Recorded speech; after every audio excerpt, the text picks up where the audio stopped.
మొన్న ఇండియా ఆడిన ఆటకి పాకిస్తాన్ భయపడింది. అసలు ఇండియా పాకిస్తాన్ మ్యాచ్ అంటేనే అసలు ఒక యుద్ధంలా జరుగుతుంది. దీనికోసం ఇండియా పాకిస్తాన్ అనే కాదు, వరల్డ్ వైడ్ గా ఉన్న కంట్రీస్ అన్ని ఎదురు చూస్తూ ఉంటాయి ఇండియా పాకిస్తాన్ మ్యాచ్ కోసం. ఈ మ్యాచ్ లో కోహ్లీ చేసిన బీభత్సం అంతా ఇంత కాదు. అలాగే గిల్ ఆడిన ఆట, మెయిన్ గా రోహిత్ శర్మ ఇచ్చిన స్టార్టింగ్ అయితే అదిరిపోయింది. అంతా ఒక సినిమా పిక్చర్ లా ఉంది. ఈ దెబ్బతో పాకిస్తాన్ ఛాంపియన్స్ ట్రోఫీ నుంచి బయట తరిమేసింది. అయితే ఇప్పుడు పాకిస్తాన్ ఓడిపోవడానికి గల కారణాలేంటి, మన ఇండియా గెలవడానికి పాజిటివ్ పాయింట్స్ ఏంటి అనేది మనం ఈ వీడియోలో మాట్లాడుకుందాం. సో వీడియో అయితే చాలా ఇంట్రెస్టింగ్ గా ఉండబోతుంది. అంతకుముందు మీరు కనుక మన ఛానల్ కొత్తగా విజిట్ చేసినట్లయితే ప్లీజ్ మన ఛానల్ సబ్స్క్రైబ్ చేసుకుని పక్కనే ఉన్న బెల్ ఐకాన్ ఆల్లో పెట్టుకోండి. సో దట్ నేను ఏ వీడియో చేసినా సరే నోటిఫికేషన్ ద్వారా మీ ముందు ఉంటుంది. టాస్ అయితే జరిగింది. టాస్ పాకిస్తాన్ గెలిచి బ్యాటింగ్ అయితే ఎంచుకుంది. బ్యాటింగ్ చేస్తూ 241 టార్గెట్ ఇచ్చింది. ఇందులో షకీల్, రిజ్వాన్ చాలా కష్టపడ్డారు. అండ్ అలాగే కుశల్దీప్ చాలా కష్టపడి 38 స్కోర్ చేసి ఆఖరికి 240 దగ్గర ఎండ్ అయితే అయిపోయింది. ఇందులో మన ఇండియన్ బౌలర్స్ దగ్గరకు వస్తే కుల్దీప్ యాదవ్ 3 వికెట్స్ తో ఇంటర్నేషనల్ రికార్డ్ అయితే సాధించాడు. 300 వికెట్స్ తో, ఫాస్టెస్ట్ 300 వికెట్స్ తో ఇంటర్నేషనల్ రికార్డు కూడా సాధించాడు. అలాగే హార్దిక్ పాండ్యా, హర్షిత్ రాణా వీళ్ళిద్దరూ కూడా చాలా బాగా బౌల్ చేశారు. మహమ్మద్ షమి అయితే ఫస్ట్ ఓవర్ లోనే కొద్దిగా డిసప్పాయింట్ చేశాడు, కానీ రాను పుంజుకున్నాడు. కానీ మిగతా వాళ్ళు మాత్రం అద్దరు కొట్టేశారు బౌలింగ్ లో. సో బ్యాటింగ్ విషయానికి వస్తే మనం ఖచ్చితంగా మాట్లాడుకోవాల్సింది రోహిత్ శర్మ గురించి. రోహిత్ శర్మ ఓపెనింగ్ ఎలా ఉంటుందంటే అది టీంలో ఉన్న వాళ్ళందరికీ ఏదో ఒక బూస్ట్ అయితే దొరుకుతుంది. ఇలా ఎందుకంటున్నానంటే ఓపెనింగ్స్ దిగిన వాళ్ళలో నిదానంగా ఆడతారు, కానీ రోహిత్ శర్మ మాత్రమే అడ్వాంటేజ్ తీసుకొని మరి నేనున్నాను రా, ఆడను రా అనేసి ఒక బూస్ట్ ఇస్తాడు. రోహిత్ శర్మ ఓపెనింగ్ ఆడినట్టు మన టీమిండియాలో అంత ఫాస్ట్ గా ఆడి అంత ఒక అంత ధైర్యాన్ని ఇచ్చేది మన రోహిత్ శర్మ మాత్రమే.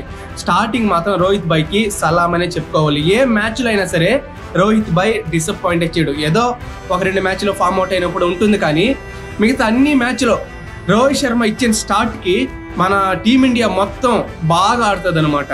సో రోహిత్ శర్మ మంచి స్టార్ట్అప్ ఇచ్చి ఒక 20 రన్స్ దగ్గర అవుట్ అయిపోయాడు.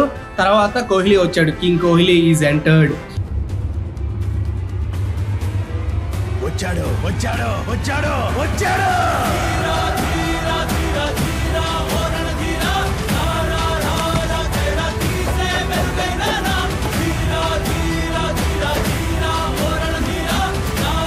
అండ్ కింగ్ కోహ్లీ, గిల్ కలిసి ఒక మంచి పార్ట్నర్షిప్ అయితే బిల్డ్ చేసి ఒక మంచి స్కోర్ ను కూడా బిల్డ్ చేశారు ఇండియాకి.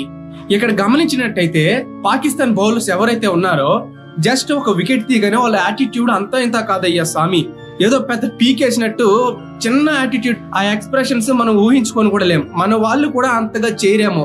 మనం ఇచ్చే రెస్పెక్ట్ వాళ్ళకి వాళ్ళు మనకు తిరిగి ఇవ్వరు. ఇదేదో ఒక సామెత ఉంటది కదా, అన్ని నాకు అని మనకు ఉంటది, ఏమీ లే నాకు ఎగిరెగిరి పడతాది అన్నట్టు. అలా ఉంది పాకిస్తాన్ బౌలర్స్. సరే, ఇప్పుడు అసలు పాకిస్తాన్ ఓడిపోవడానికి గల కారణాలు ఏంటో ఇప్పుడు చూద్దాం. ఫస్ట్ గా వచ్చి 152 డాట్ బాల్స్. 152 డాట్ బాల్స్ అంటే ఈ మ్యాచ్ మొత్తానికి పాకిస్తాన్ డాట్ చేసిన బాల్స్ అన్ని 152 డాట్ బాల్స్ అంటే దాదాపుగా 25 ఓవర్స్. అంటే ఈ 50 ఓవర్లో 25 ఓవర్స్ డాట్ అయ్యిందంటే ఆలోచించండి, అది ఖచ్చితంగా పతనానికి దారి తీస్తుంది. ఎందుకంటే 25 ఓవర్స్ అంటే 50 ఓవర్లో సగం అన్నట్టే. సగం ఓవర్స్ మిగితే మీకు రన్ ఎక్కడి నుంచి వస్తుంది? అఫ్ కోర్స్ మా బౌలర్స్ అంత టాలెంటెడ్ అనుకోండి.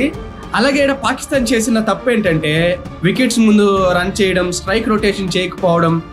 ఉందిలే, ఇంకా టైం ఉందిలే. అసలు ఈ హిస్టరీలోనే పాకిస్తాన్ పవర్ ప్లే లో బాగా ఆడిందంటే ఆ చరిత్రే లేదు. అసలు పాకిస్తాన్ ఇంతవరకు పవర్ ప్లే లో బాగా పర్ఫామ్ చేసిందే లేదు. అండ్ అలాగే బౌండరీస్ కూడా ఏదో రేర్ గా వస్తుందన్నమాట, ఏదో పుణ్యానికి ఒకటి వస్తున్నట్టు. సో పాకిస్తాన్ టీం వచ్చి వికెట్స్ మీద రన్ చేయడం, స్ట్రైక్ రొటేషన్ పైన అలాగే బౌండరీస్ పైన ఫోకస్ చేయకపోవడమే, అందుకే రన్ రాలేదు. అయినా కూడా మన పేసర్స్, ఓన్లీ పేసర్స్ వరకే 85 డాట్ బాల్స్ చేశారు. మన బౌలర్స్ అందరూ కలిపి ఎన్ని బౌండరీస్ ఇచ్చారంటే 14 ఫోర్స్, ఓన్లీ 3 సిక్సెస్ మాత్రమే ఇచ్చారు. ఇంత బాగా వేశారు మన బౌలర్స్. అదే ఆలోచించండి, బుమ్రా గానుంటే పోతారు, మొత్తం పోతారు. బుమ్రా గానుంటే వీళ్ళకి భూమి అయిపోతుందేమో.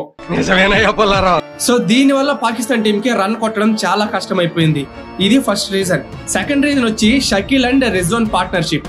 వీళ్ళిద్దరూ చాలా కష్టపడి 100 రన్స్ కొట్టి తర్వాత వాళ్ళ ఫీలింగ్ ఏంటంటే ఓకే 30 ఓవర్స్ దాకా తీసుకొద్దాం, 30 ఓవర్స్ తర్వాత మళ్ళీ మనం ముందుకు సాగుదాం, అంటే స్ట్రైక్ రొటేషన్ బాగా చేద్దాం, బౌండరీస్ కొడదామని వీళ్ళు ప్లాన్ లో ఉన్నారు. అంతేకాక లాస్ట్ 10 ఓవర్స్ లో చూసుకుందాంలే, 10 ఓవర్స్ సరిపోతుంది మనకు, బాగా హిట్ చేయొచ్చు, మంచి స్కోర్ వస్తుంది, అప్పటిదాకా మన పార్ట్నర్షిప్ ఇలాగే సాగనిద్దామని ఒక ప్లాన్ లో ఉన్నారనమాట. ఈ ప్లాన్ కాస్త బెడ్స్ కొట్టింది, ఎందుకంటే మన బౌలర్స్ అట్లాంటి వాళ్ళు అనమాట.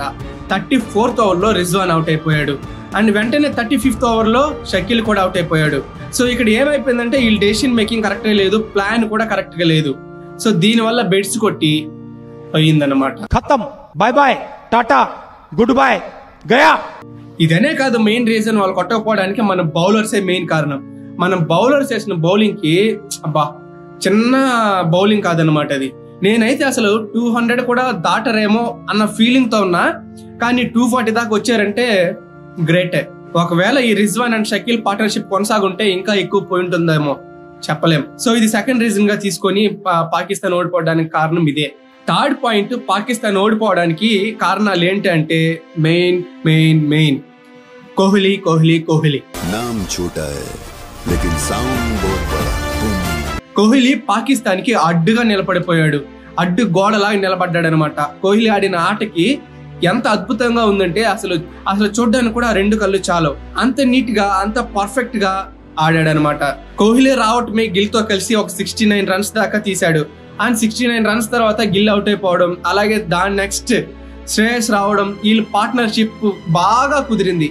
ఎంత అర్థవంతంగా ఆడారంటే ఇద్దరు, అసలు అంత చూడముచ్చటగా ఉన్నింది. కానీ ఇక్కడ ఏంటంటే ఈ గిల్ అవుట్ అయిపోయిన తర్వాత ఒక పాకిస్తానీ బౌలర్ ఆ ఎక్స్ప్రెషన్ అనేది నచ్చలేదు, నాకు నచ్చలేదు, నాకు తెలిసి ఎవరికి నచ్చుండదు. దీనివల్లే కోహ్లీకి బ్లడ్ అనేది బాయిల్ అయిపోయింది ఇక్కడ. ఇలాంటి విషయాల్లో కోహ్లీ నాకు చాలా ఇష్టం, ఎందుకంటే ఒకడు మనల్ని కించపరిచేటప్పుడు మన బ్లడ్ అనేది ఖచ్చితంగా ఉడకుతుంది అనమాట. ఈ విషయాల్లో కోహ్లీ చాలా అడ్వాన్స్డ్ గా ఉంటారు. దీని మీదే ఆలోచించుకొని కోహ్లీ 50 అయిన తర్వాత ఆడిన విధానం ఇంకా రాకెట్ లాగా జుమ్మని వెళ్ళిపోయింది అనమాట. మ్యాచ్ మొత్తం టర్న్ అయిపోయింది. సో అయ్యర్ పార్ట్నర్షిప్ తో కలిసి 100 రన్స్ స్కోర్ చేసి అలా పాకిస్తాన్ మీద వేట ముగిసింది. ఈ సెంచరీతో 28th సెంచరీగా నమోదు చేసుకున్నాడు. అలాగే ఫాస్టెస్ట్ రన్స్ 14,000 రన్స్ తీసి ఓడిఐ చరిత్రలో రికార్డ్ సాధించాడు. సో ఇక్కడ మన టీమిండియా ఎఫర్ట్స్ అందరివి కలిపి పాకిస్తాన్ తో గెలిచి పాకిస్తాన్ ఛాంపియన్ ట్రోఫీ నుంచి తొలగించేసి మనం డైరెక్ట్ గా సెమీఫైనల్స్ అయితే వెళ్ళిపోయాం. సో గైస్, ఈ మేజర్ 3 పాయింట్స్ వల్ల పాకిస్తాన్ ఓడిపోయింది. అండ్ మన ఇండియా గెలవడానికి ముఖ్య అతిథులు ఇంకెవరో కాదు, రోహిత్ శర్మ, కోహ్లీ, గిల్, వీళ్ళందరూ ఆడిన ఆట విధానం, అలాగే బౌలింగ్ చేసిన విధానం చాలా సూపర్ గా ఉంటుంది. నా డౌట్ ఏంటంటే మన వాళ్ళు స్టార్టింగ్ లో సూపర్ గా ఆడతారు, కానీ ఎండింగ్ వచ్చేసరికి ఏదో డౌన్ అయిపోయిన మాదిరి ఉంటారు అనమాట. నాకు ఇదే ఒక డౌట్ గా ఉంది. సో నాకు తెలిసి మీరందరూ కూడా ఈ మ్యాచ్ ని చూసుంటారు. ఈ మ్యాచ్ మీద మీ ఒపీనియన్ ఏంటి? అలాగే పాకిస్తాన్ బౌలర్స్ యొక్క ఫీలింగ్, వాళ్ళ ఎక్స్ప్రెషన్స్ మీద మీరు ఏమనుకుంటున్నారు? అసలు పాకిస్తాన్ గెలుస్తుందని పాకిస్తాన్ లో ఉన్న వాళ్ళ ప్రజలకే నమ్మకం లేదండి. పాకిస్తాన్ లో ఉన్న ప్రజలు మన ఇండియాని ఎలా ప్రైజ్ చేస్తున్నారంటే మన ఇండియా వాళ్ళ దృష్టిలో ఎక్కడో ఉంది, పాకిస్తాన్ మాత్రం ఇక్కడే ఉందని వాళ్ళ మాటల్లోనే చెప్పడం అనేది నాకు ఇంకా ఒక మంచి బూస్ట్ అయితే కలిగించింది. సో ఎలాగైనా సరే మనం ఈ ఛాంపియన్స్ ట్రోఫీని కొట్టబోతున్నాం. కొట్టడం ఏంది, కొట్టేసాం అనుకోవాల్సిందే. ఇంకా ఇవే తగ్గించుకుంటే మంచిది. సో వెయిట్ చేసి చూద్దాం. ఈ వీడియో మీద మీరు ఏమనుకుంటున్నారో కామెంట్ చేయండి. ఈ వీడియో నచ్చినట్లయితే మన వీడియోని లైక్ చేసి నాకు కొద్దిగా సపోర్ట్ చేయండి. సో దీనివల్ల నేను ఇంకా మంచి కంటెంట్ మీ ముందు పెట్టగలను. So guys, thanks for watching my dear BT squad.